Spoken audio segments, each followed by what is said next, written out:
And now it's time for the Insiders with Chuck Chvala and Scott Jensen, sponsored by the Wisconsin Counties Association and Michael Best Strategies. Hi, I'm Scott Jensen, former Assembly Speaker. And I'm Chuck Chvala, former Senate Majority Leader.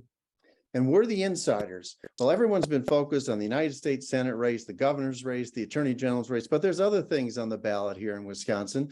We've got some important races for Secretary of State and for Treasurer. Chuck, how do you think those races are going to turn out? Well, I'll tell you what, generally, I would say true confessions here of a Democrat. I voted for the Republican proposal to eliminate these positions.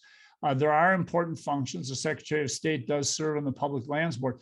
But the most important thing here that I've mentioned before, and the only thing that I think is interesting, is that the Secretary of State position, there are many Republicans in the state who want to turn elections over to that person, but they will only do so if it changes over to the Republican Party. It's a terribly bad idea. It makes elections being decided on a partisan basis instead of a 3x3 government accountability board, or currently the Wisconsin Elections Board.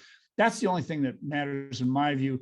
If the Democrat wins, that won't happen. That will keep our elections nonpartisan. So on that basis, I urge everyone listening today to vote for Doug LaFollette, not because of any particular stellar performance, but just because you don't want elections decided by a partisan. And that's what will happen if the Republicans get full control and can do it. Otherwise, it doesn't really matter. I don't think anybody is that concerned about the secretary or the state treasurer race. That's my take. So as I recall, Doug LaFollette was first elected to this office when Jimmy Carter was president. And that is a long, long time ago. He has held this job for decades, and both parties have stripped the office of just about anything important other than keeping track of the state seal. So there's not much to fight over here.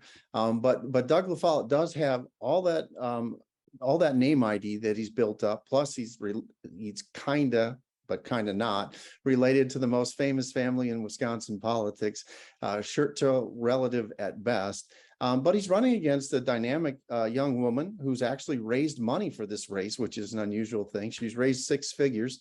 Doug LaFollette is got like $5,000 or something to run statewide. So there's a possibility that could make a difference here. But in general, I think both of these races, both for governor and for treasurer, are going to track very closely with the answers for the governor's race. So the governor's race and then Secretary of State and Treasurer, they're all going to have about the same percentages on both sides. If the Republicans win the governor's race, they'll probably win these two.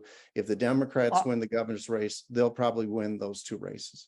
One fun fact, though, Scott, and you remember this, Doug LaFollette was the only statewide Dem who survived the Walker wave. And I don't think we're going to see a wave this time. So that's where maybe this time I disagree with you a little. I think that LaFollette name is probably not going to be defeated even this time.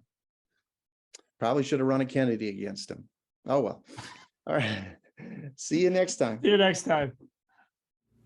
Listening to the Insiders with Chuck Chvala and Scott Jensen, sponsored by the Wisconsin Counties Association and Michael Best Strategies.